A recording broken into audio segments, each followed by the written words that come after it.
Alléluia. Merci, tendre Père,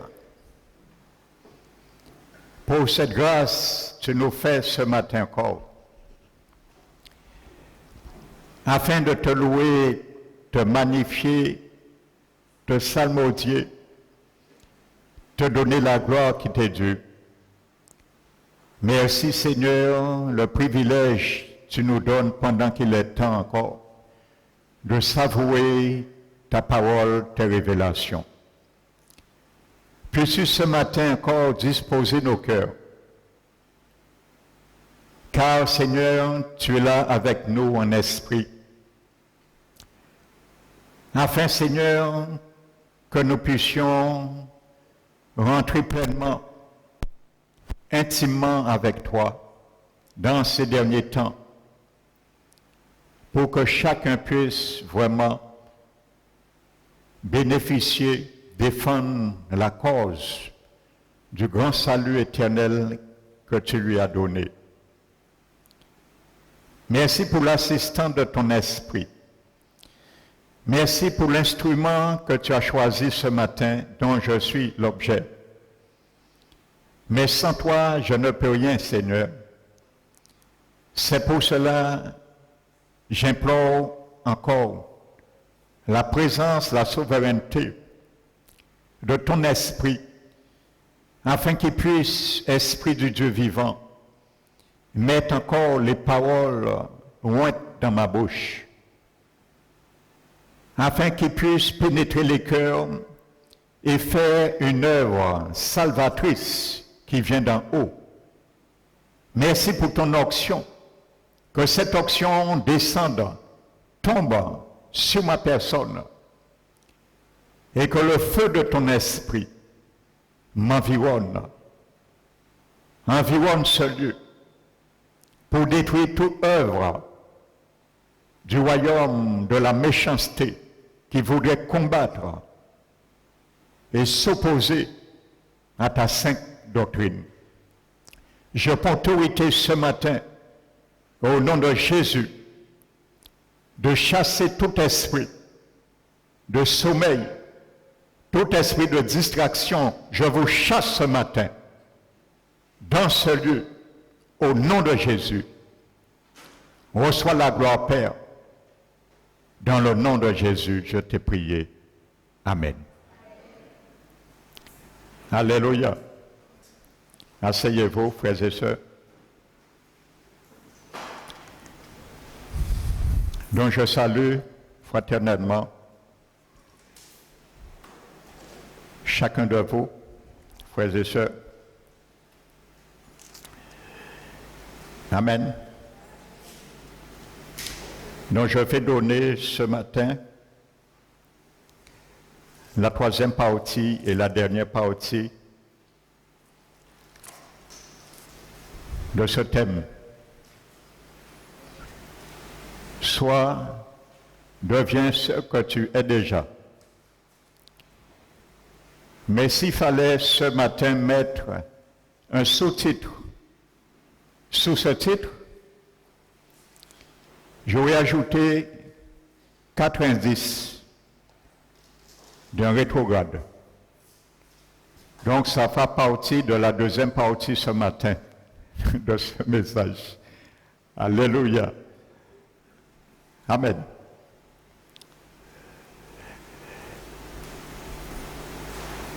Nous allons ouvrir la parole de Dieu. Et je bénis encore le Seigneur pour la présence de notre frère Chambert parmi nous.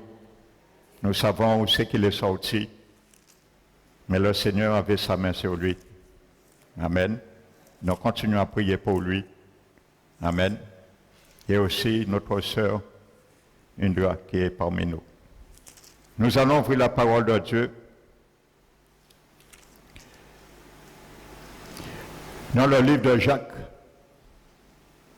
l'épître de Jacques, chapitre 3,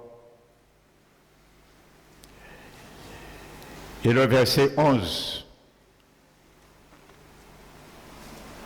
Je bénis ce matin ceux qui nous visitent également. Dans la présence de Dieu, il n'y a pas de hasard. Le Seigneur a toujours une parole pour nous. Alléluia. Donc il est dit, la source fait-elle jaillir par la même ouverture l'eau douce et l'eau amère. Un figuier, mes frères, peut-il produire des olives ou une vigne des figues? De l'eau salée ne peut pas non plus produire de l'eau douce. Mais de l'eau douce peut devenir de l'eau salée. Alléluia. Je vais reprendre l'image spirituelle d'où je me suis arrêté dimanche dernier. Et aussi le schéma. Alléluia. Comme ça, ceux qui n'étaient pas là dimanche dernier,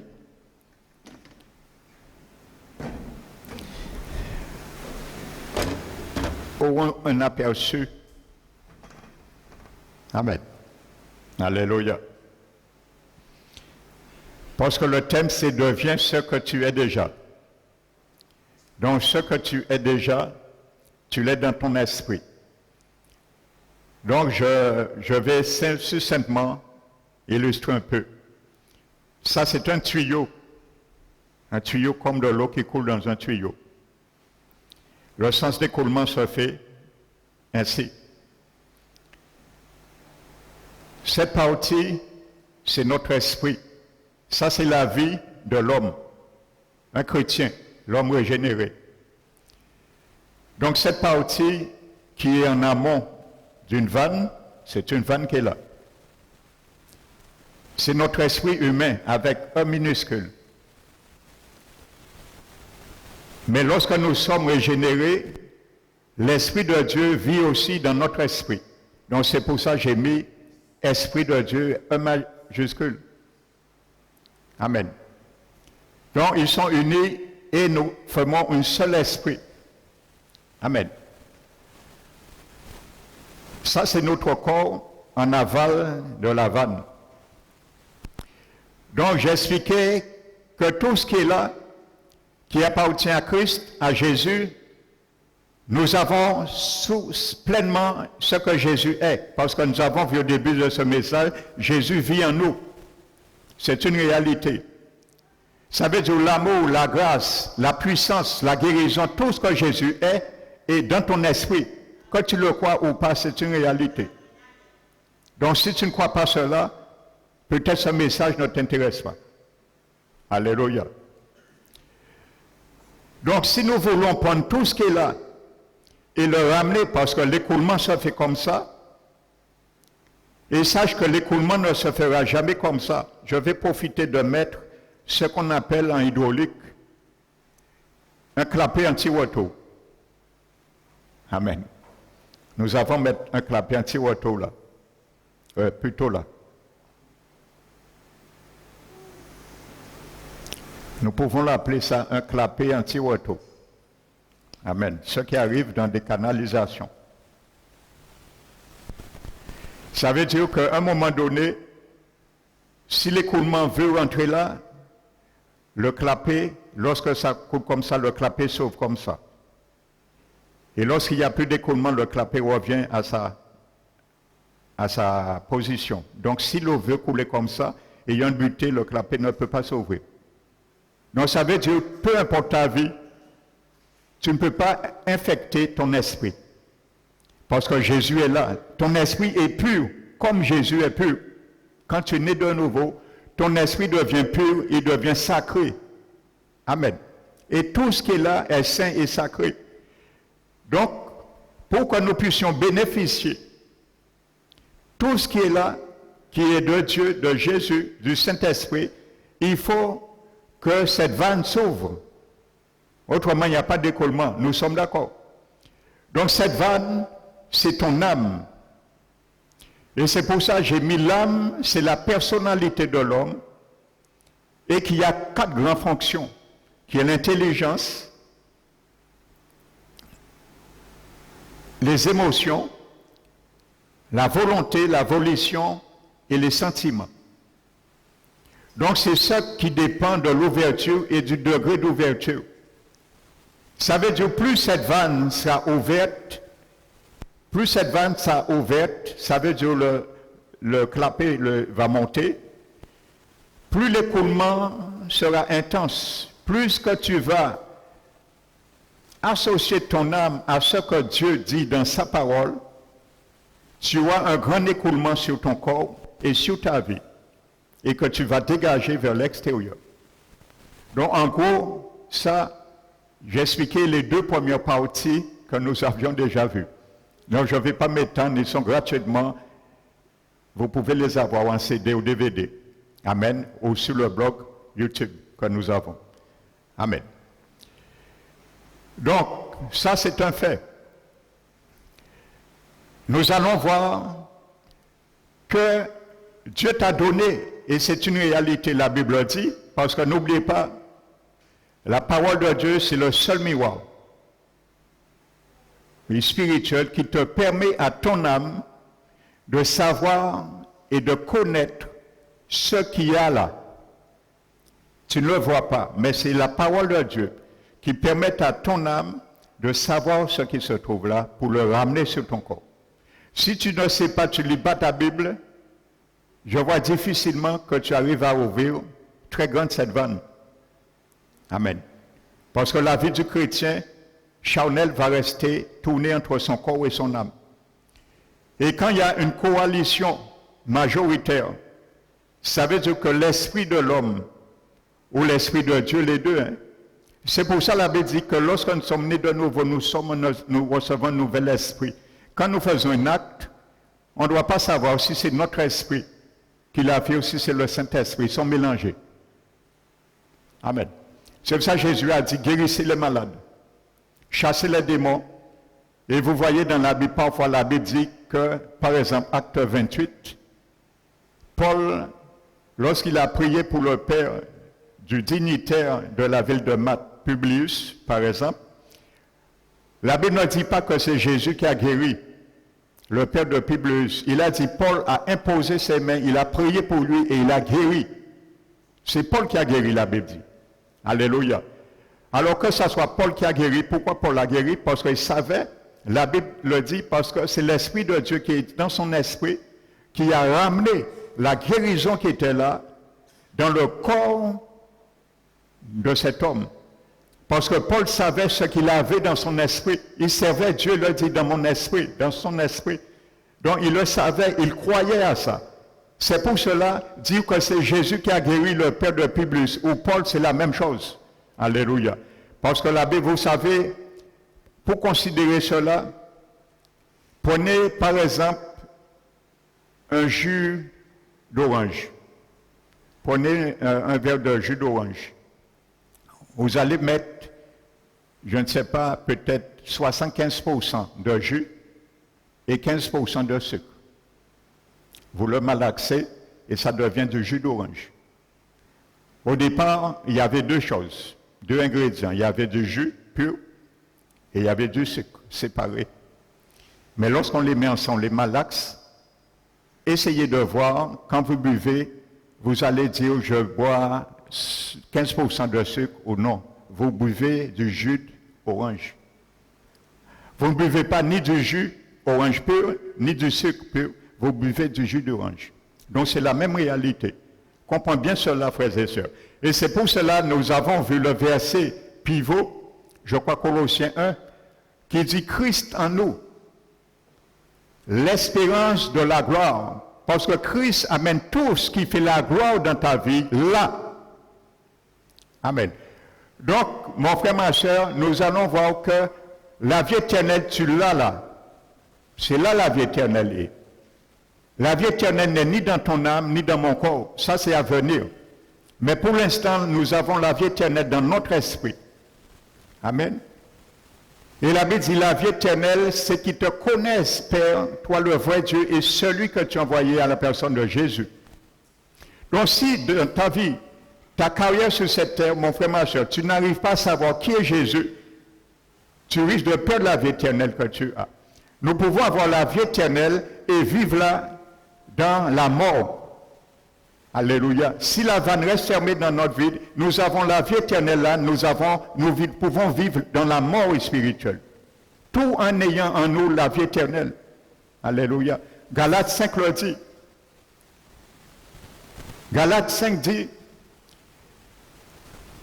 ne vous trompez pas, on ne se moque pas de Dieu. Aux chrétiens qu'il parle. Il dit, ce qu'un homme a semé, le moissonnera. Alléluia. Il dit, celui qui sème pour sa chair. La chair, c'est quoi? C'est une loi irrégénérée, une association des œuvres de notre âme et du corps pour se rebeller contre la parole de Dieu qui se trouve dans notre esprit. Ça veut dire que c'est une association. La chair, c'est une association entre notre âme personnelle et notre corps qui font une coalition majoritaire pour se rebeller contre notre esprit. Les informations qui sont codifiées, imprimées par la parole de Dieu dans notre esprit. C'est ça la chair. Donc Galates 5 nous dit que celui qui sème pour la chair moissonneront de la chair la corruption. Alléluia. Et nous savons la corruption, c'est la mort éternelle et le jugement dans la géhenne. Mais dit celui qui sème pour l'esprit. Alléluia. Tu sèmes pour l'esprit, pour ton esprit ou l'esprit de Dieu. Tu sèmes. Pour semer, il faut que cette vanne s'ouvre. Alléluia. Comment tu peux semer si c'est fermé? Rien ne sortira, l'écoulement se fait là. Amen. Celui qui sème pour l'esprit moissonnera de l'esprit la vie éternelle. Oh, tu as déjà la vie éternelle. La Bible dit, celui qui accepte Jésus a la vie éternelle. Nous avons déjà la vie éternelle. La Bible ne se contredit pas, frères et sœurs. Lisons, comprenons bien la parole. L'Esprit de Dieu est en nous, nous avons la vie éternelle là. Comment la Bible dit que nous allons moissonner la vie éternelle? C'est parce que tu l'as potentiellement. Mais il faut la rendre effective dans ta vie. Il faut que la vie éternelle qui est là puisse venir dans ton âme et sur ton corps. Alléluia. Donc comprenons bien cela. Donc, je m'étais arrêté maintenant sur une image excellente. Lorsqu'on le voit dans le contexte, lorsqu'on le retire dans son contexte logos, et on le met dans le contexte réma. Je disais que, anciennement, il existait une cérémonie bizarre, et pas bizarre, mais étrange, curieuse, qui se faisait, qui reflétait une pratique archaïque par la loi de Moïse et qui consistait, je m'étais arrêté là, je continue, qui consistait à innocenter ou accuser un adultère. Amen. Et dans Nombre 5, je vous avais donné le chapitre Nombre 5. La Bible dit, lorsqu'il y avait à un moment donné une femme qui était soupçonnée d'adultère par son mari et que les preuves n'étaient pas prouvées, il y avait un doute. Amen. Sur celle qui était présumée coupable d'adultère, le mari, qu'est-ce qu'il faisait? Ouvrons nos oreilles ce matin. Je parle spirituellement. Amen. Le mari devait aller voir le sacrificateur. Il devait apporter une offrande qu'on appelle offrande de jalousie. Et le sacrificateur, il amenait la femme avec lui. Et le sacrificateur prenait de l'eau sainte de l'eau sainte dans une vase de terre. Et ensuite, il prenait la poussière du sol du tabernacle et il le jetait dans l'eau sainte. Donc, la poussière du sol polluait cette eau sainte. Et cette eau sainte se transformait en une eau amère et qui était chargée de devenir une malédiction. Donc la Bible dit que cette femme devait boire cette eau et si elle était coupable d'adultère, son ventre grossissait, gonflait et elle devenait à jamais stérile. Amen. Donc je disais que cette eau, c'est notre vie. Amen. C'est notre vie que Dieu veut qu'il soit sanctifié. Ça, c'est notre vie. Amen. Mais lorsque, par la poussière du péché, nous polluons cette eau, à cause de notre infidélité à Dieu. Amen. Parce que vivre dans la désobéissance, c'est une infidélité aux choses de Dieu, à l'alliance que nous avons contractée avec Dieu. Donc c'est la même chose par le péché, la poussière du péché. N'oubliez pas, la Bible avait dit, le jugement, la malédiction qui était proclamée au jardin d'Éden sur le serpent, ta nourriture sera la poussière de la terre. De quoi Satan se nourrit? Du péché. Donc c'était prophétique. Au jardin d'Éden, c'était prophétique. Dieu a dit au serpent, à Satan, tu vas te nourrir du péché des hommes sur la terre. Amen. Donc, par la poussière du péché dans nos vies, notre désobéissance, tout ce qu'on peut dire, la vie dans la chair. Donc, à cause de notre infidélité, nous devenons aussi un adultère spirituel. Et je vous ai donné le test. Amen. Nous avons vu le test, Jacques 3 qui dit, une source, dans une source jaillit-elle par une même ouverture. Quand tu ouvres ta vanne de ton âme, la source qui est là, est-ce qu'elle peut faire jaillir par cette ouverture quand ton âme s'ouvre une eau amère et une eau douce? Jacques dit non. C'est l'eau douce qui est là, l'eau sainte, l'eau pure. Mais elle peut être infectée par notre âme. Alléluia. Donc c'est la même réalité du nombre 5. Il dit, est-ce qu'un figuier peut produire des olives ou une vigne des figues? Nous l'avons vu tout à l'heure ce verset. Il dit de même, frère, une eau amère ne peut produire une eau douce. Mais l'inverse peut se faire.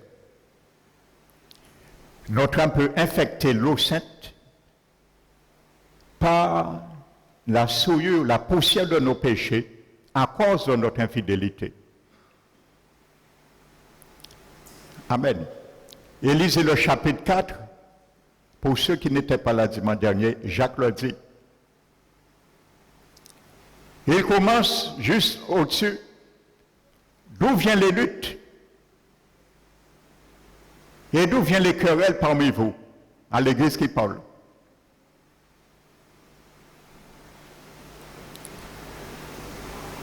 Et ils ne sont pas vos passions qui combattent dans vos membres. Amen. Il dit, vous cherchez, vous ne trouvez pas, vous demandez à Dieu, vous n'obtenez rien parce que vous demandez pour satisfaire les convoitises de votre chair. Et il dit, adultère que vous êtes. Vous savez, le livre de Lévitique condamnait de mort tout adultère physique. Le Nouveau Testament condamne de mort tout adultère spirituel. Ou ce matin, mon frère, ma soeur, tes oreilles, ce n'est pas la doctrine du pasteur Emmanuel. L'apôtre Jacques, il l'a dit. Amen. Et notre 1 Corinthiens 6, verset 12-13, il est marqué, les adultères ne rentrent pas dans le royaume. Amen. Et il dit, c'est ça que vous étiez, un grand nombre parmi vous. Mais vous avez été lavés, vous avez été sanctifiés, vous avez été justifiés au nom du Seigneur Jésus et par l'Esprit de Dieu. Amen. Nous comprenons bien cela, frères et sœurs. La Bible dit, nous étions morts avant. Pourquoi? Éphésiens 2. Par nos péchés, nos offenses dans lesquelles nous marchions autrefois. Donc, si nous marchons encore dans ce que nous marchons autrefois, nous entrons dans l'adultère spirituel et les adultères ne rentrent pas dans le royaume. Un point, c'est tout. Amen.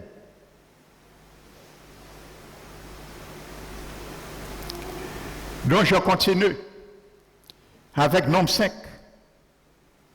Qu'est-ce que l'adultère? Qu'il soit physique ou spirituel. Mais physique, c'est quoi? Je disais, c'est avoir une double relation. L'adultère, c'est quelqu'un qui est marié. Il a une relation de mariage avec son époux, son épouse, son conjoint, mais cette personne a une deuxième relation avec quelqu'un d'autre. C'est ça l'adultère. Avoir une double relation. Donc l'adultère spirituel, c'est avoir une double relation aussi. On est chrétien, on dit j'aime Dieu, je suis enfant de Dieu. Et n'oubliez pas, l'Église, c'est une femme. Alléluia. J'aime mon Seigneur, j'aime Dieu. C'est la relation avec lui, parce qu'il est notre époux. Nous sommes sa fiancée, censée être son épouse. Nous nous préparons pour être son épouse. Mais si nous flirtons avec le monde, Jacques l'a dit, parce que les chrétiens à l'église de Jacques flirtaient avec le monde. Ils aimaient encore le monde, ils aimaient encore les choses du monde, ils aimaient encore les problèmes du monde, les souillures du monde. Ils se querellaient, ils comméraient, ainsi de suite. Donc, c'est à cela, Jacques se base pour dire adultère que vous êtes. Vous aimez le Seigneur qui vous demande de vous aimer. Entre frères et sœurs, vous vous chamaillez, vous vous querellez, vous vous disputez et vous disiez que vous aimez le Seigneur. Mais non, ça c'est les choses du monde, les œuvres, les fruits de la chair. C'est le monde ça. Et il dit, ne savez-vous pas que celui qui devient ami du monde devient ennemi de Dieu? L'adultère c'est quoi? Il est spirituel pour Dieu. Quand tu aimes le monde, tu es ami du monde, tu deviens ennemi de Dieu. Amen. Donc, c'est là, nous avons là une double relation. Une relation avec Jésus. Il y a beaucoup de chrétiens à l'église le dimanche, ils viennent pour montrer qu'ils ont une relation avec Dieu. Mais pendant la semaine, ils ont double jeu, double vie. Ils nagent sous deux courants d'eau. Ils marchent entre deux chemins. Ils sont avec les choses du monde. Je me rappelle quand j'étais adventiste,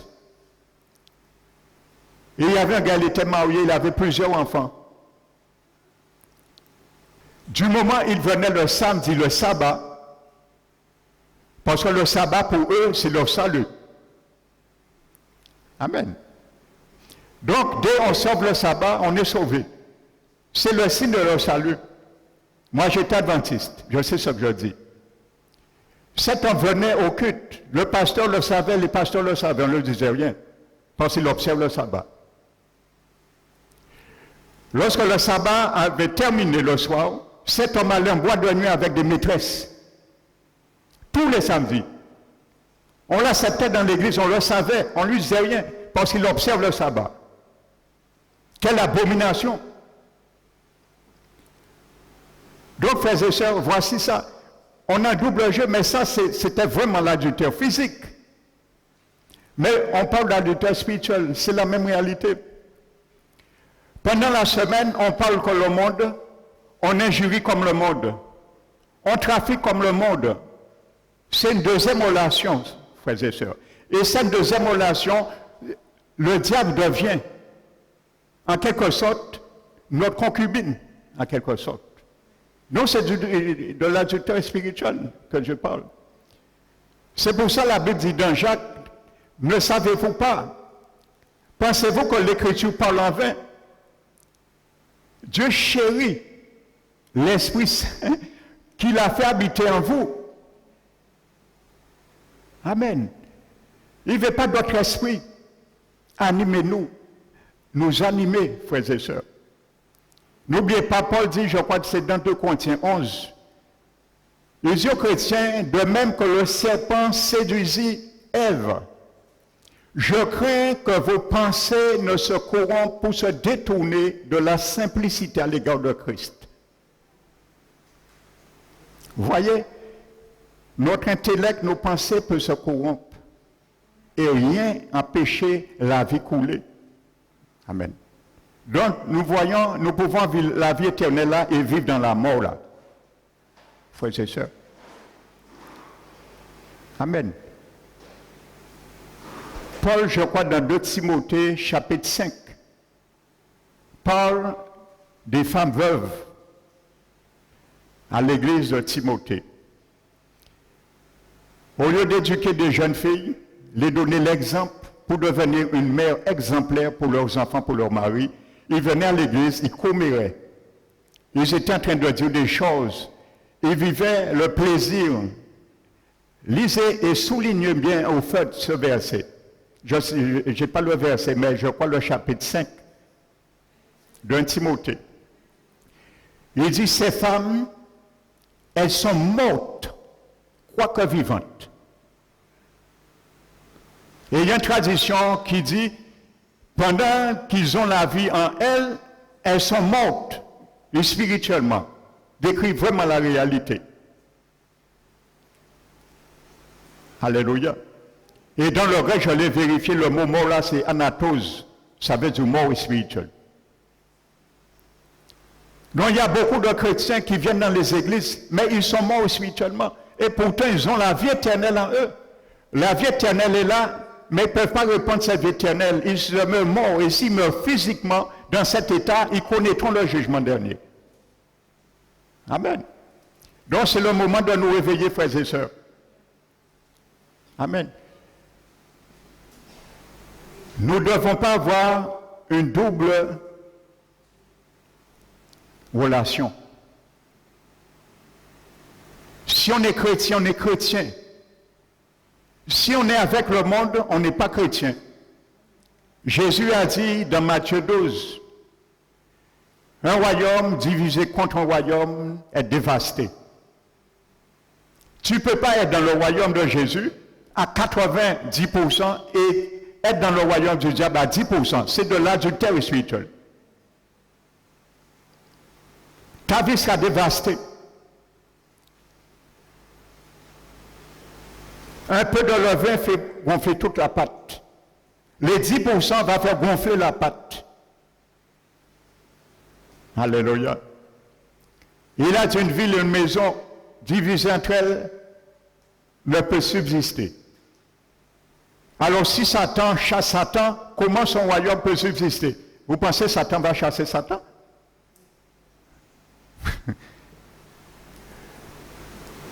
Dieu a dit, sa nourriture c'est la poussière.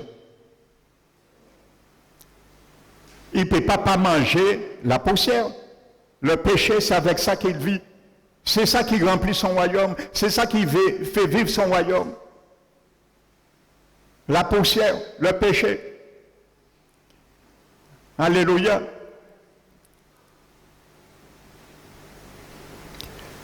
Donc, par notre infidélité avec le Seigneur aussi, nous pouvons perdre notre salut.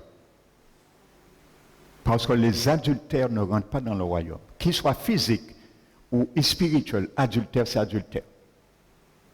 Jacques l'a dit, Galates l'a dit, Éphésiens l'a dit. On ne peut pas être en Christ et en même temps avec le monde. Il faut réformer ça. Dieu a fait Israël passer 40 années pour réformer leur façon de vivre. Ils sont restés 400 ans. Aussi, on regarde bien 430 ans en esclavage. Vous pensez qu'ils n'avaient pas l'Esprit de Dieu, bien sûr, mais du jour au lendemain, ils vont arrêter de manger égyptien. Ils vont arrêter de marcher comme égyptiens, porter le vêtement égyptien. Il a fallu 40 ans dans le désert pour les discipliner, pour les remettre à jour leur façon de voir les choses. Avoir un seul, unique Dieu. Ils avaient l'habitude d'adorer plusieurs dieux. Et la première chose, Dieu commence à leur dire, vous n'aurez pas d'autre Dieu devant moi. Parce que je sais en Égypte, vous avez adoré plusieurs dieux. 40 ans. Mais quand même ça, après 40 ans, ils n'étaient pas en Égypte physiquement. Mais l'Égypte était dans leur cœur. Malgré ça, ils portaient l'Égypte dans leur cœur. Il y a beaucoup d'enfants du Seigneur, frères et sœurs. Ils ne sont pas dans le monde, comme on dit, mais ils portent le monde encore dans leur cœur et ils amènent le monde dans l'Église. Vous savez, il y a des églises, surtout aux États-Unis. Je pense que vous êtes comme moi, vous faites des recherches. Vous n'êtes pas ignorant, je ne vous apprends rien. On aurait dit que c'est des boîtes de nuit ou le monde. Vraiment, des églises. Et c'est normal, dans ces églises, on prêche le libertinage. Vous êtes en Christ, vous faites ce que vous voulez. Vous avez la vie éternelle. J'ai entendu l'autre jour à la radio un pasteur prêcher ça. Un chrétien ne peut jamais perdre son salut. C'est ça qui a prêché moi et a commencé à flirter avec le monde. Dans une église j'étais. Tu deviens ce qu'on t'en prêche. Ne crois pas que ce que tu manges, c'est ce qui fera ta carrière et ta croissance spirituelle. Alléluia. Amen. C'est pour ça, dès que quelqu'un, la Bible est claire, commence à manger de la nourriture empoisonnée, la Bible est claire, quittez cette église. Tu ne dois pas faire sentiment. Depuis c'est la mort qu'on te prêche, tu as le droit de quitter cette église. Mais tu vas dans une autre église où le Seigneur dispense la sainte doctrine. Ne reste pas chez toi. Alléluia, moi je l'ai déjà dit. Moi je l'ai fait dans le passé. Amen. On prêchait la mort, je sentais c'est la mort, j'ai quitté. Parce que l'esprit, je me suis mis devant Dieu. Il m'a dit quitter. Il a quitté. Amen. Donc, frères et sœurs, ce matin, nous devons vraiment nous interpeller. Alléluia. Si nous voulons que la vie du Seigneur puisse couler en nous pleinement, nous devons gérer et protéger notre âme. Mais bien souvent, nous ne voulons pas faire la guerre. Et je viens sur ce terrain tout à l'heure avec toi. Alléluia. La deuxième partie, j'ai dit s'il fallait donner un sous-titre, ce serait 4 indices d'un rétrograde. Et il y a 2 types de rétrogrades, nous allons comprendre, dans les églises. Alléluia. Il y a les rétrogrades qui sont des vrais rétrogrades. Ils quittent l'église et ils sont assis sur les bancs de l'apostasie. Là, ils sont vraiment dans le monde. Mais il y a des rétrogrades, je dirais, des rétrogrades virtuels. Ils viennent quand même à l'église, mais ils sont rétrogrades. Mais il faut avoir les yeux spirituels pour les détecter. Nous allons voir un exemple dans la Bible. Et je vais te donner 4 indices pour détecter un rétrograde dans l'Église. Quand il viendra t'affecter pour te rendre rétrograde, tu seras averti. Alléluia. Amen. Vous savez, dans Nombre, chapitre 33, verset 55, Dieu a répété cette chose encore à Josué. Avant d'entrer dans Canaan, lorsqu'ils sont entrés, il a répété dans Josué 23, 13, la même chose. Il a dit, si vous ne chassez pas devant vous les nations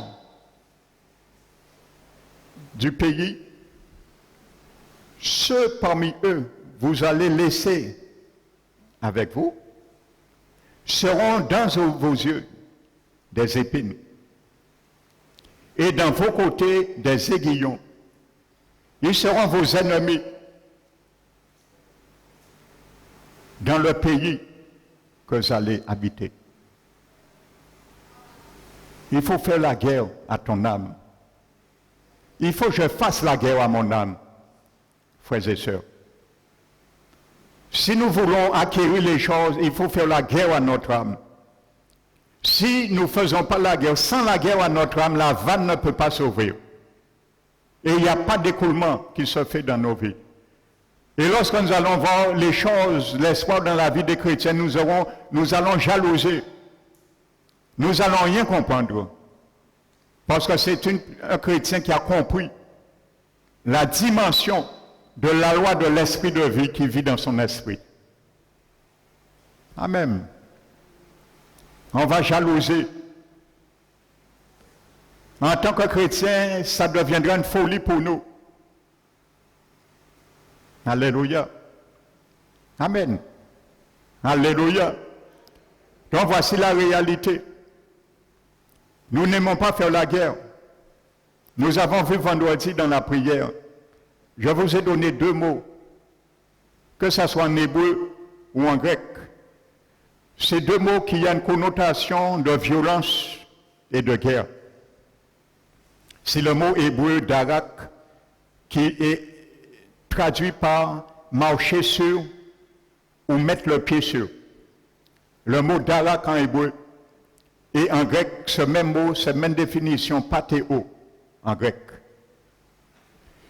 Et je disais que dans le verset vendredi de Josué chapitre 1, quand Dieu disait à Josué, tout lieu où que foulera la plante de tes pieds, je te le donne en héritage. J'expliquais que c'est le mot darak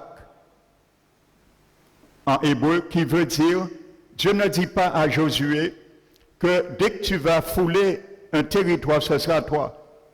Dieu disait que si tu veux combattre un territoire pour y entrer et le garder en possession, si tu tiens à combattre, je me charge de te donner ce territoire. Mais il fallait combattre. Amen. Donc si nous ne combattons pas les mauvaises œuvres de notre chair, de notre âme, comment nous pourrons avoir l'héritage qui est la vie éternelle? Mais jamais. Et malheureusement, beaucoup vont perdre le salut. Il faut le dire, hein. C'est avec tristesse, frères et sœurs, tremblement devant vous, je ne cesse de le dire. Hein. Peut-être ici, pas ici seulement, je parle en général. Le jour du jugement, il y aura des grincements dedans hein, pour beaucoup de chrétiens qui vont perdre le salut, bêtement parfois. Parce qu'ils prennent les choses à la légère. Lorsqu'on avertit pour réhabiliter notre âme, nous fuyons devant la réalité. Mais tu ne peux pas fuir devant la parole de Dieu, c'est le seul miroir. C'est le miroir spirituel. Tu peux aller te cacher, aller où tu veux, tu peux fouler la parole, ça ne change rien pour Dieu. Amen. Ce que tu ne veux pas entendre, tu dois apprendre à l'entendre. Ce que tu ne veux pas te corriger par la parole, tu dois t'exercer à te laisser corriger. Amen. Nous aimons trop dans l'Église, on l'a déjà dit, la répétition salutaire, nous aimons trop dans l'Église venir et nous prédisposer nos cœurs pour entendre. Je viens aujourd'hui, moi, en bitin, pasteur là, pas pasteur Emmanuel, je parle en général. Avec pasteur là, prêcher en bitin en méthode. Malheureusement, bon Dieu t'en vous, l'on vient pour tant bitin, qu'on veut tant, et qu'il faut tant bitin pour comprendre, qu'il a touché la situation. Mais comme à part ça, vous venez, vous quoi partir? Vous quoi lever, vous quoi partir? Après c'est tout. Le Seigneur donne le mot dans sa correction. Amen. Donc, frères et sœurs, voici cette réalité. Nous devons combattre. Le livre de notes de Deutéronome 23, verset 9, Dieu avait dit à Israël, lorsque tu camperas contre tes ennemis, garde-toi de toute chose mauvaise. De toute chose mauvaise. Amen. Nous allons venir maintenant sur les rétrogrades. Prenons Josué chapitre 9. Il y a tellement de choses à dire dans ce message, mais ce sera trop long. Ce sera au moins en six parties. Mais je vais conclure dans cette troisième partie. Vous savez déjà, lorsque nous analysons la campagne d'Israël, nous pouvons regarder que Josué planifiait soigneusement sa conquête pour Canaan. Amen. La Bible nous montre, il commence à attaquer dans le verset 1-2. Il commence à attaquer un coin depuis Jéricho. Amen. Nous devons avoir des stratégies, frères et sœurs, pour détruire les œuvres de la chair, pour arrêter l'ennemi. N'oubliez pas le verset Proverbe 25-28, je crois que j'ai donné dimanche dernier, dit une ville forcée comme une ville forcée, sans muraille, c'est ainsi qu'est l'homme qui n'est pas maître de lui. Et je disais, dans l'original, le mot sans muraille veut dire qui ne dompte pas, qui ne prend pas opposition, qui ne met pas d'opposition, qui ne arrête pas. Alléluia. Donc nous devons être prompts à arrêter, parce que notre âme, nos pensées, ce sont nos portiers, les combattants de notre âme, de nos vies. Amen. Donc Josué a commencé à attaquer un coin depuis Jéricho, dans l'ouest, ça veut dire au milieu du pays, pour diviser l'opposition ennemie. Première stratégie. Ensuite, Josué est passé au nord et il a détruit les ennemis qui se trouvaient maintenant par là, dispersés là, et il a fini au sud et il a terminé sa conquête. Amen. Une stratégie. Et la Bible nous dit, nous allons prendre ça parce que le chapitre 9,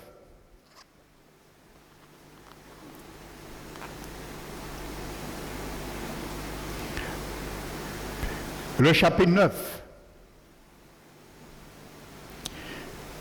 sache que quand tu vas avoir une victoire ou des victoires sur les choses du monde, les choses de la terre,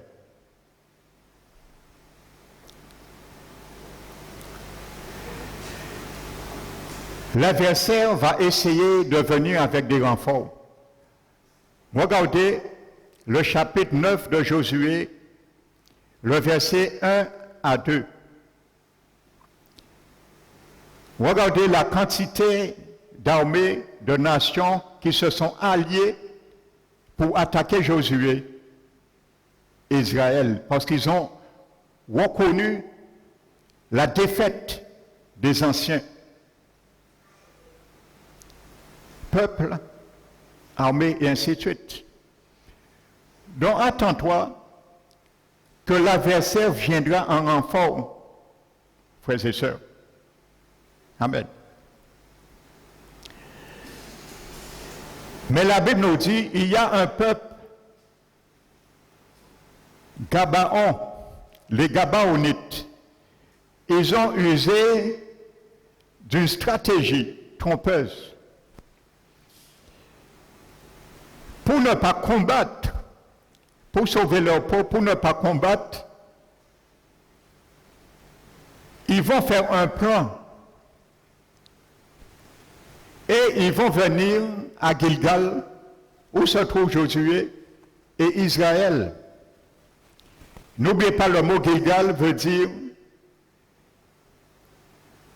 le lieu, et ça veut dire ce lieu, c'est là Dieu avait roulé par-dessus de son peuple l'opprobre, la honte de l'Égypte. Amen. Ça veut dire que c'est là ils étaient passés par une autre dimension. Amen. Donc ils viennent à Gilgal. Et la Bible nous dit, ils vont échafauder un plan afin que Josué et Israël fassent alliance avec eux. Gabaon veut dire hauteur, colline. Ça tombe bien, cette ambivalence. Quand un chrétien s'enorgueillit, il monte en hauteur. Mais une colline, c'est une petite montagne. Mais je suis trop tard. Gabaon veut dire hauteur et colline. Le mot Gabaon en hébreu. Amen. L'apôtre Jacques nous l'a dit. Il nous dit que Dieu résiste aux orgueilleux. Mais il fait grâce excellente aux humbles. Il dit, humiliez-vous sous la main toute puissante de Dieu et il vous élèvera au temps favorable. Amen. Il dit, lavez vos mains, purifiez vos cœurs pécheurs.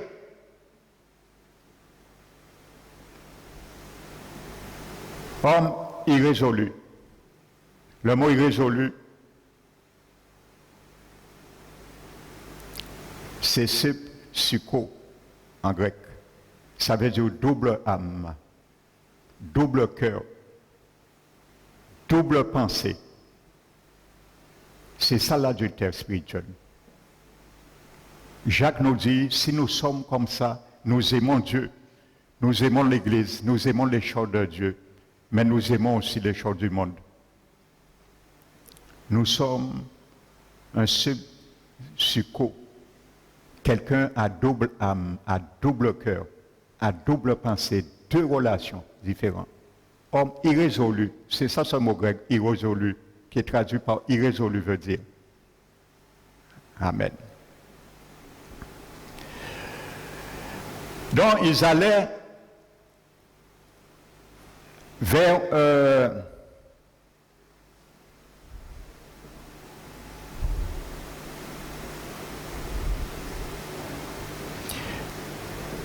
Galates nous dit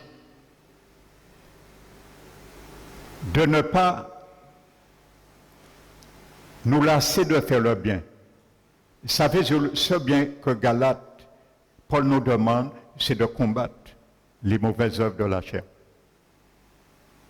Il dit, car nous moissonnerons au temps favorable. Si nous ne nous relâchons pas. Amen. Si nous ne nous relâchons pas. Et il y a un proverbe dans la Bible qui dit que celui qui se relâche dans son travail devient ami de celui qui détruit. Amen.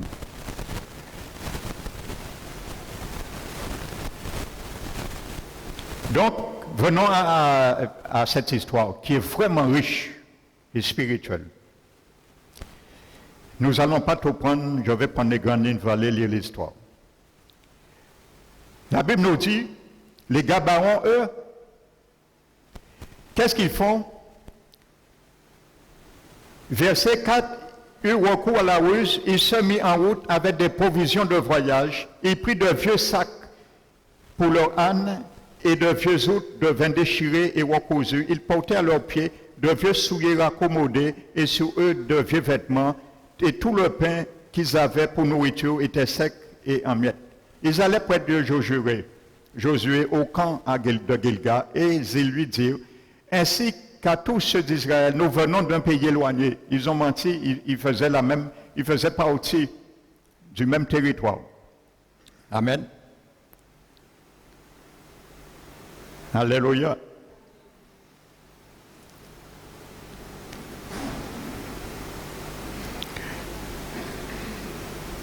Notez Josué 10, verset 4.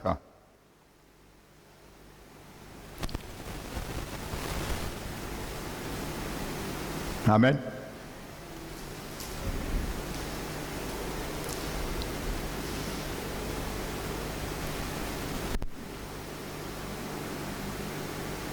Et la Bible nous dit que lorsqu'un pays venait de loin,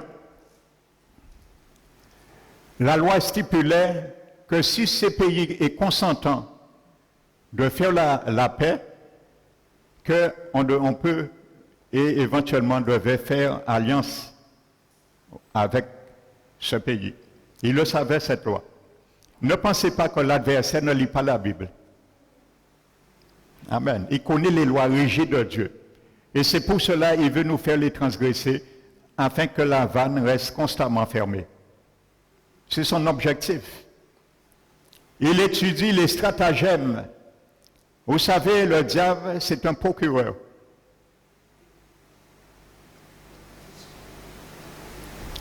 Il met tout en œuvre pour avoir des preuves à conviction pour vraiment nous accuser et nous faire chuter, perdre nos bénédictions. Et il y a toujours un tribunal, il y a le procureur qui est lui, il y a Jésus qui est notre avocat, et il y a le Père qui est le juge. Amen. Donc à tous les coups, nous devons retirer les preuves dans sa bouche. Si elles sont bien certifiées.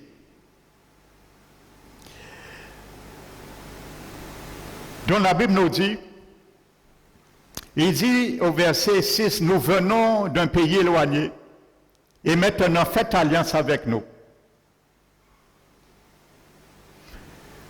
Je vais te montrer comment Satan peut faire alliance avec toi, avec un frère et soeur dans l'église. Tu n'es pas obligé d'aller combattre une alliance purement physique.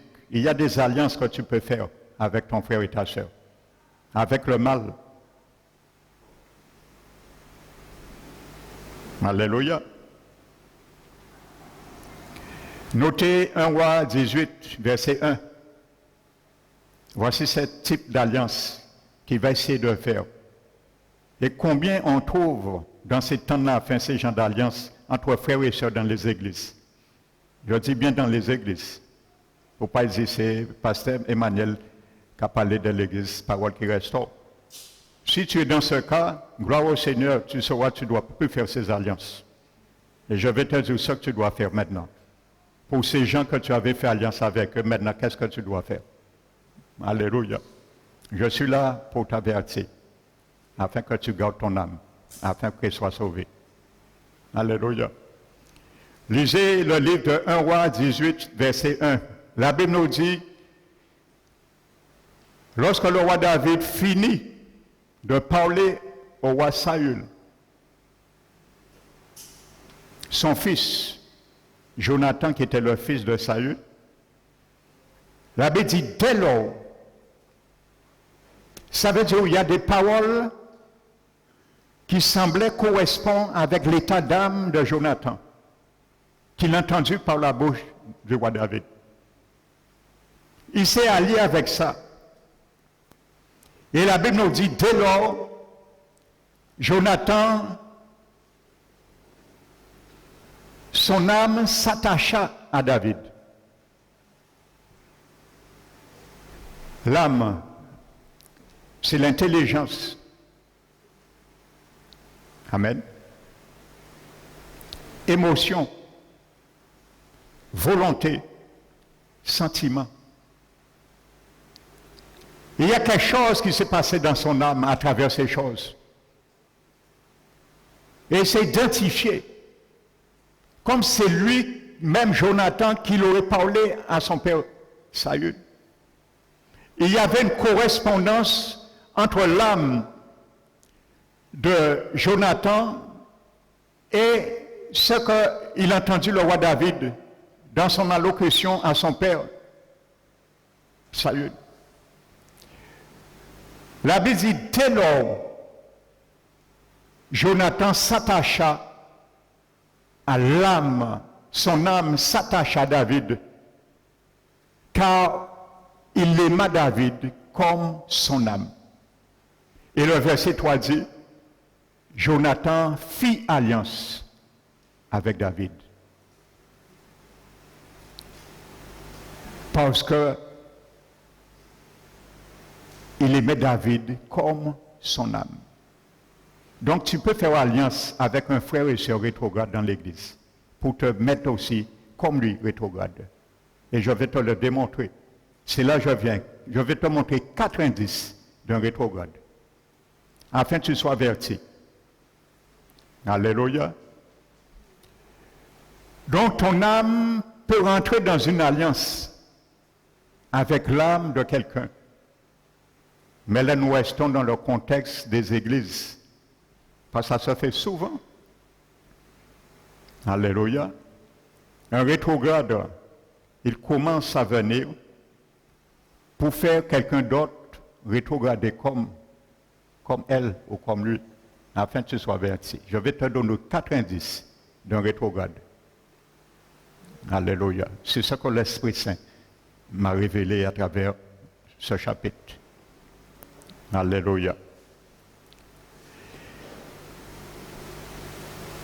Donc, il y a quelque chose de très précis, il faut que tu saches. Les Gabaonites ont dit à Josué, nous venons d'un lieu très loin.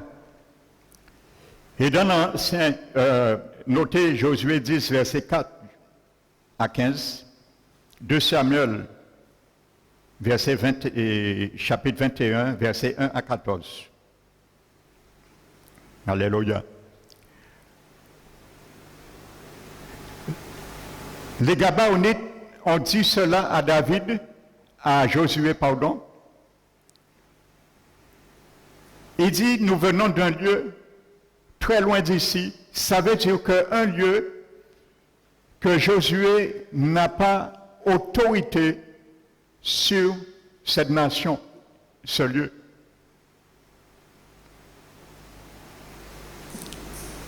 Amen. Mais ils étaient des l'autre, ils n'étaient pas loin. Mais c'est pas la lâcheté, la peur.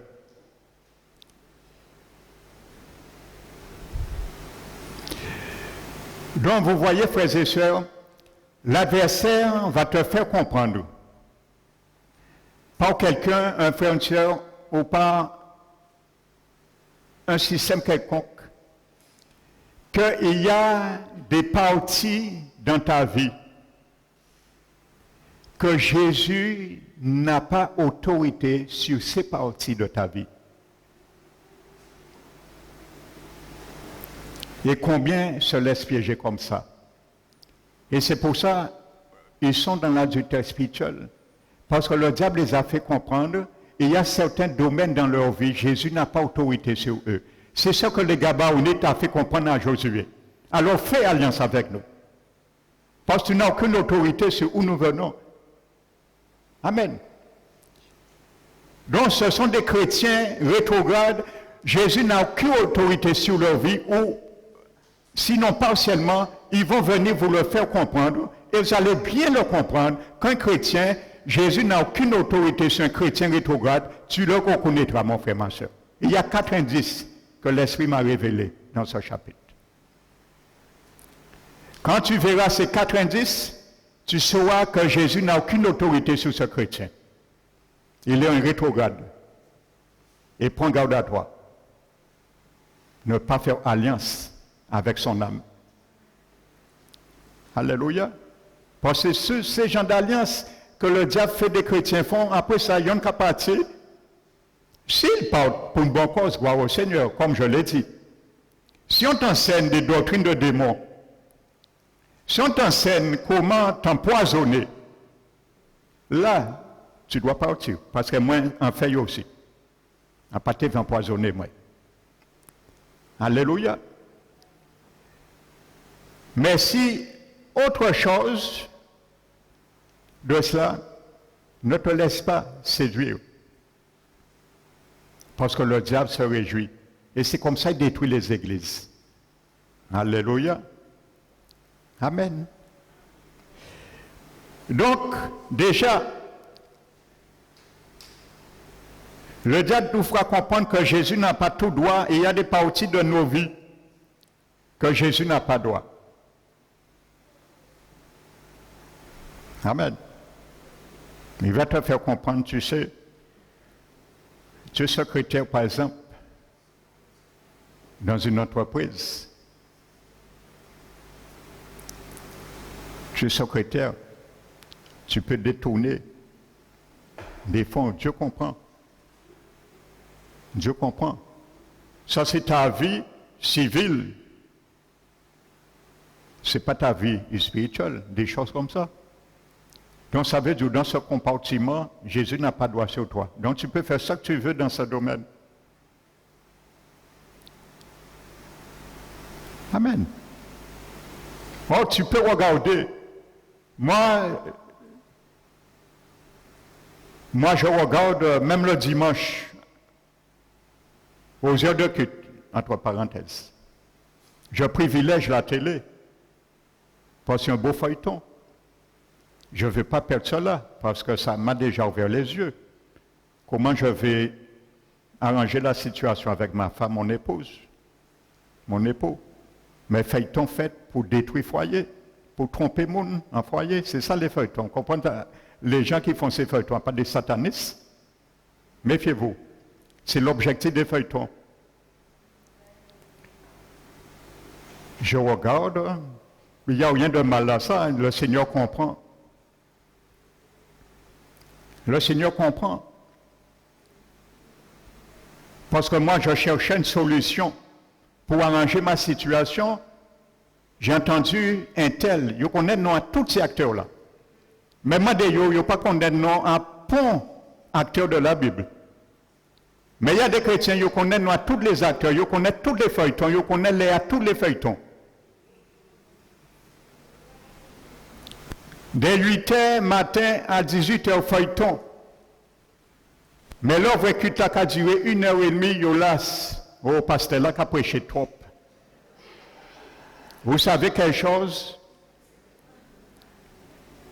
Il est reconnu par les biblistes.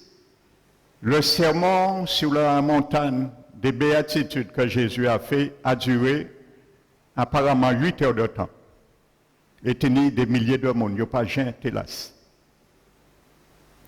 La Bible nous parle à un moment donné, dans les Actes des Apôtres, Paul était en train de discourir depuis le soir jusqu'à l'aube. Il y a eu quelqu'un, malheureusement, il a sonné, il est tombé, il est mort. Mais dans la présence de Dieu, la mort n'existe pas. Paul est venu et l'a ramené à la vie. Alléluia. Amen. Il n'y a pas de hélas. Mais quand le diable vient, vous savez, si la voirie, imaginez-vous une voiture de la voirie, ça capite. vient, il ne vous demande pas l'autorisation. Il fait marche arrière, derrière votre barrière, et quand levé ben nage, et quand j'étais toutes autres là en terrain nous, devant nous. Quand nous dit. C'est ce que le diable fait bien souvent dans la vie de certains chrétiens. Il vient dans leur salon, le diable vient dans leur salon, dans leur nez, et jette sa poubelle dans leur nez, et ça sent mauvais, devant la télé. La télé, bien souvent, c'est la voirie du diable, il jette cette poubelle dans nos nez à travers certaines choses que nous regardons dans notre salon. Et nous pas dire rien, ça n'a pas dérangé nous, mais 1h30 qui a dérangé nous, dans la présence de Dieu où la bénédiction coule. Alléluia. Amen. Eh bien, la Bible dit, voici 4 indices, mon frère, ma soeur, pour reconnaître un rétrograde. Premier indice. Verset 12. Qui te démontre et qui vont te démontrer ces indices que Jésus n'a effectivement aucun droit sur leur vie encore. Donc c'est normal. Ce sont des indices qui démontrent que Jésus n'a aucun droit sur la vie de quelqu'un. Comme les Gabaonites avaient dit, tu n'as pas droit sur nous. Ça veut dire, si vous n'avez pas ni droit là, nous pas ni droit sur nous non plus, si vous n'avez pas ni droit sur loin nous. Donc nous ni droit faire ça, nous veut, alors faire alliance avec nous. Amen. Premier indice, du verset 12, voici notre pain. Amen. Il était encore chaud lorsque nous avons quitté la maison pour venir vous rencontrer. Le rétrograde, il a mangé pain chaud dans la maison de l'Éternel. Mais comme la parole entre là, ils sont là, il a laissé pain là refroidi, pas manger. Conséquence, pain là qui sec et qui vient en miettes. Premier indice, c'est un chrétien qui n'aime pas accepter la correction dans la parole de Dieu. Ça veut dire pas qu'à manger. Il a refusé de manger. Repas chaud là, pain chaud là, qui avait une fouette.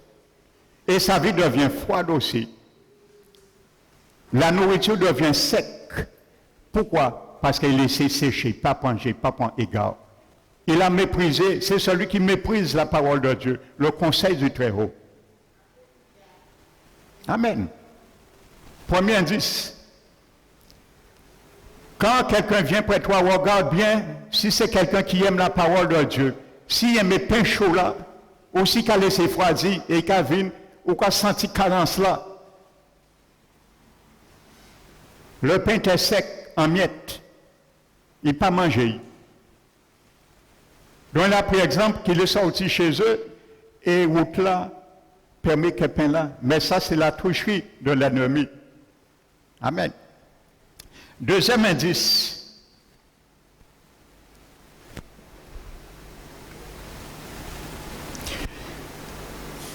Verset 13, 16 août à 20.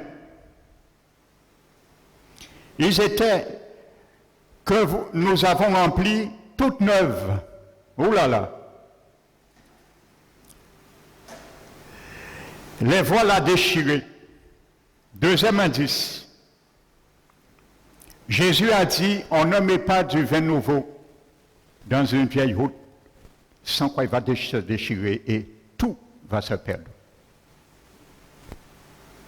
C'est quelqu'un qui a déjà perdu l'onction de la présence de Dieu. L'onction de la vie de Dieu qui coule en elle, l'eau déchirée qui contient le vin. La présence de Dieu, les œuvres du Saint-Esprit. Amen. Donc maintenant, ils vont prendre le vieux vin parce qu'ils ne peuvent plus mettre du vin nouveau. Donc, c'est leur âme maintenant qui vont parler maintenant, lorsqu'ils viennent près de toi. Deuxième indice, écoute leur langage, regarde leur vie, Regarde, est-ce que c'est quelqu'un qui est encore animé par l'onction du Saint-Esprit sur sa vie? Ou pas? Ou qui est en train de perdre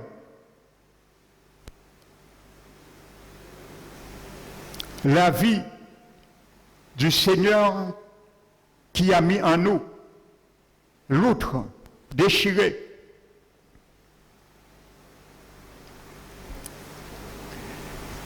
Alléluia. Troisième indice. Regarde nos vêtements et nos chaussouliers se sont usés par l'excessive longueur de la marche.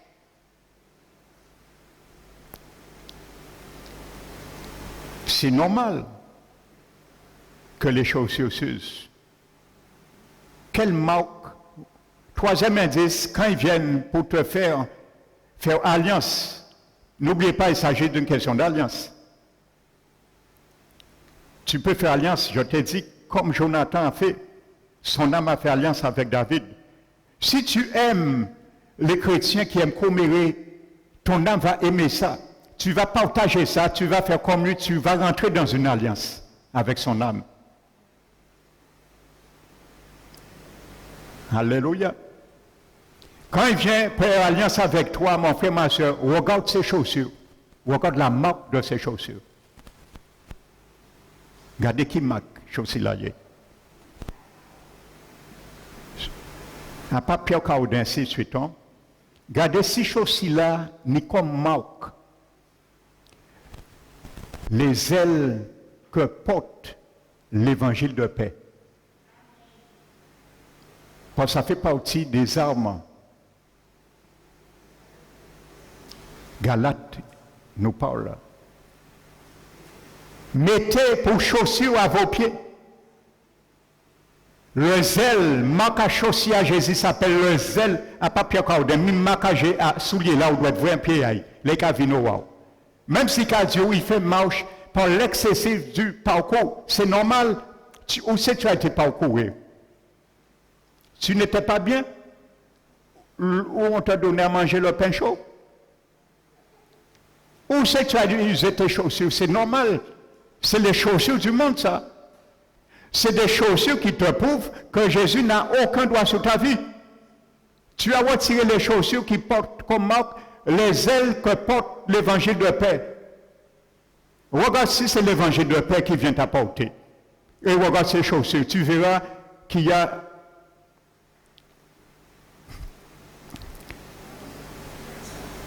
une symétrie.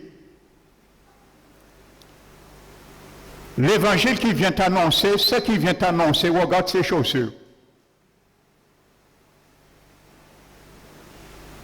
S'il n'y a pas la paix entre frères et sœurs, c'est un gabaonite. Quelqu'un qui s'est élevé, mais à un moment donné, le Seigneur l'a abaissé, hauteur, colline. Je leur dis, l'humilité a le vertige. L'humilité a le vertige. Quand tu entends la parole, humilie-toi. N'essaie pas de surpasser, outrepasser la parole. Tu vas tomber. Quand tu es humble, tu ne peux pas monter. L'humilité a le vertige. L'orgueil va te dire monte, mais comme tu es humble, tu ne pourras pas obéir à l'orgueil parce que tu vas dire à l'orgueil, j'ai le vertige, je ne peux pas.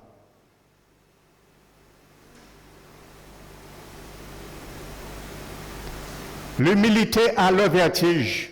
Il t'empêche de monter. Tu vas avoir le vertige, alors tu ne peux pas monter. Faites quelqu'un monter dans une échelle haute qui a le vertige. Et qui dit non. Il sait pourquoi? Quand l'orgueil veut, tu lui dis non, j'ai le vertige. Alléluia. Et je préfère rester avec ce vertige qui est l'humilité. Troisième indice. Regarde les chaussures qu'elle porte. Et regarde si ça correspond à l'évangile de paix ou un évangile de désordre, un évangile de confusion, un évangile de commérage, un évangile de destruction. Paul a dit, si vous recevez un autre évangile dont vous avez embrassé un autre esprit ou un autre Seigneur Jésus, vous le supporterez fort bien.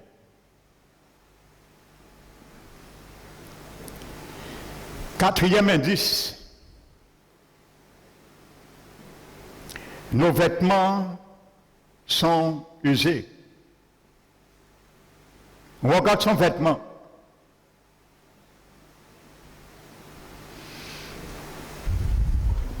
Au départ, il avait le vêtement de la chair et Dieu nous dit de nous dévêtir du vieil homme. Ça, c'est le vieux vêtement. Nous dévêtir du vieil homme et de revêtir l'homme nouveau. Amen. Le vieil homme se corrompt dans la chair. L'homme nouveau se renouvelle dans la connaissance de Jésus, à son image. Le vieil homme, le vieux vêtement va empêcher la vanne s'ouvrir. Mais l'homme nouveau va essayer à ouvrir cette vanne afin que les œuvres du Seigneur puissent couler sur sa vie. Le vêtement déchiré. Ils ont repris leur ancienne façon de raisonner, leur ancienne façon de voir les choses, leur ancienne façon de vivre. Le vêtement usé. Amen. Quelle tenue cette personne qui veut te ramener dans la rétrogradée aussi, à nu. Je ne parle pas tenue physique, hein. Je parle tenue spirituelle. Quelle morale, quelle éthique, quelle louange sa vie porte dans le Seigneur. Lorsqu'on voit cette personne, est-ce que ça donne envie d'attirer vers l'église que tu es? Ou un dédain de regarder la manière si on était vêtu physiquement.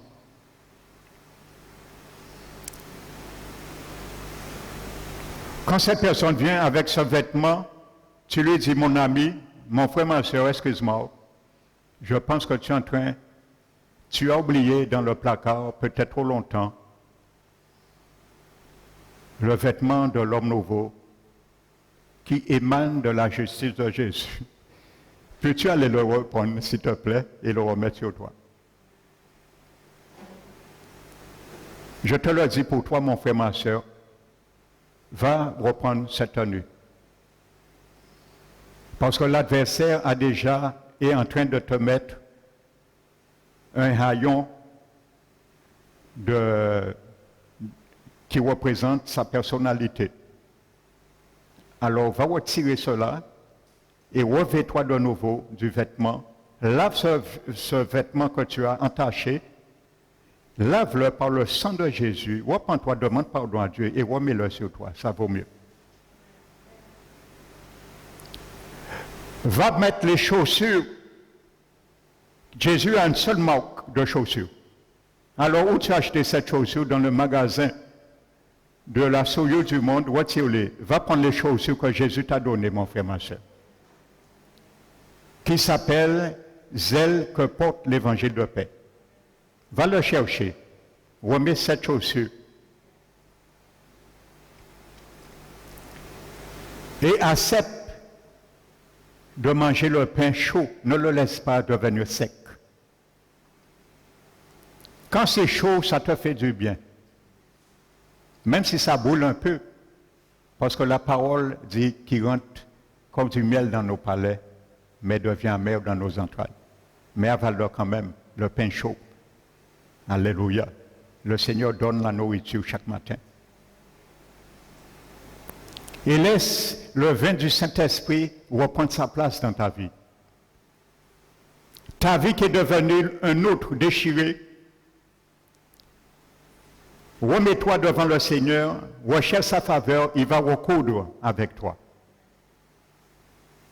Et le vin, la présence du Saint-Esprit pourra couler en toi et en moi. La Bible dit, ne considère point l'Éternel. Mais ça, je t'ai donné 90. Alléluia. Et la Bible nous dit, en dernier lieu, pour conclure,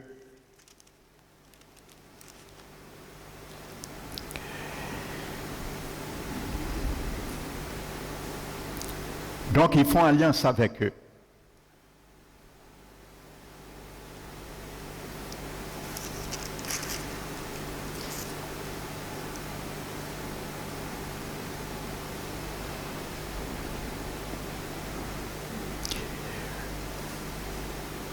Et la Bible nous dit,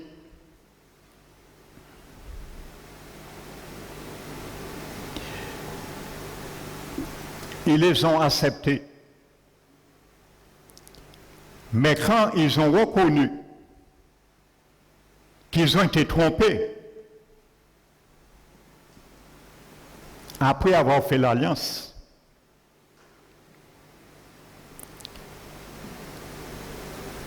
ils ne pouvaient pas se défaire de leur alliance.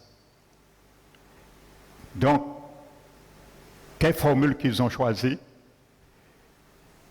Ils ont dit, bon, il nous a trompés. On a su effectivement qu'ils ne venaient pas de loin, mais on a eu le temps de faire alliance avec eux. Maintenant, on ne va pas les tuer. Mais ils seront chargés d'aller chercher du bois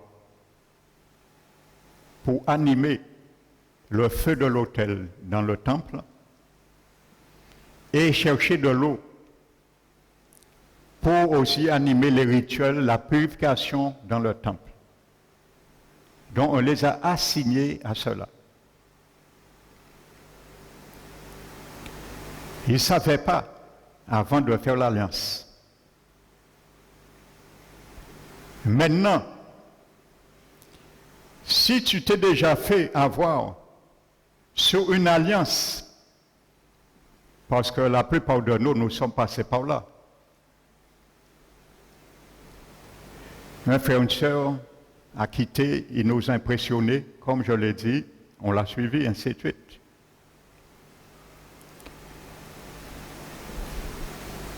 Mais si tu as été trompé de la sorte, aujourd'hui, ça t'a servi de ne plus faire alliance.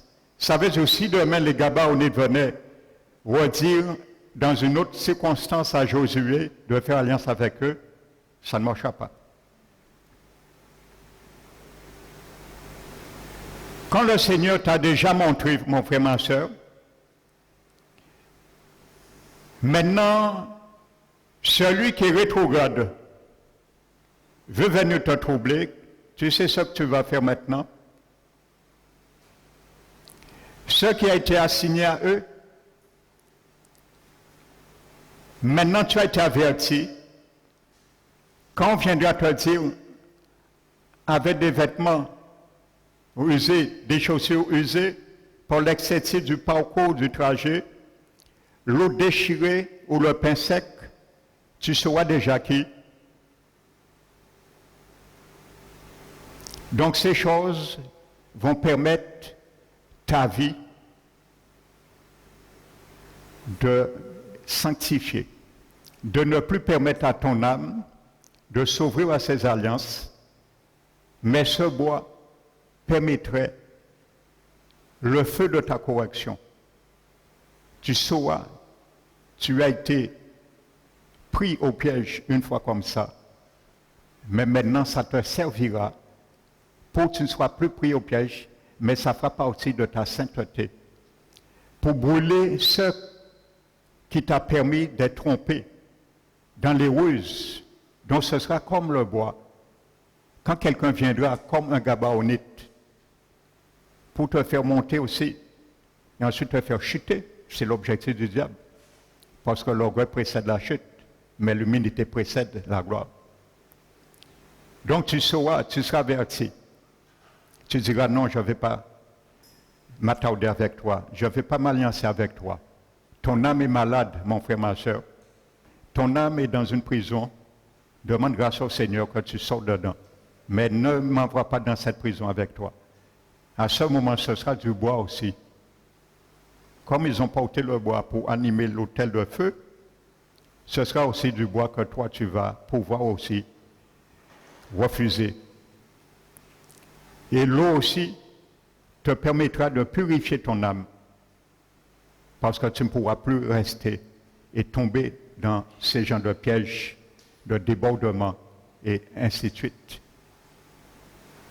Amen. De que la volonté de Dieu se fasse dans ta vie, dans ma vie, mon frère, ma soeur. Sache que quand tu viens au Seigneur, le Seigneur te donne le Saint-Esprit. C'est Jésus. Nous l'avons vu. Il vit en toi. Tout ce qu'il est en toi, en lui, il apporte avec lui. Mais il le fait et le dépôt se trouve dans ton esprit. À partir de ce moment, la vie du chrétien consiste à manifester tous les jours ce que tu es déjà, ce que tu as déjà dans ta vie. Mais ce que nous avons vu, je me suis tendu peu sous les pièges que l'adversaire va t'empêcher, va mettre comme un bûche pour nous empêcher d'y arriver. Parce que c'est un chrétien bien mature, un chrétien bien et spirituel, le diable a du retordre pour attaquer. Alléluia. Donc ce sont ses ruses et ses stratagèmes. Donc que le nom du Seigneur soit béni. Et reste béni. Protège ton âme, afin que ton salut, la vie éternelle qui est là, puisse être gardé et non perdu un jour. Amen. Donc que le nom du Seigneur soit béni. Amen.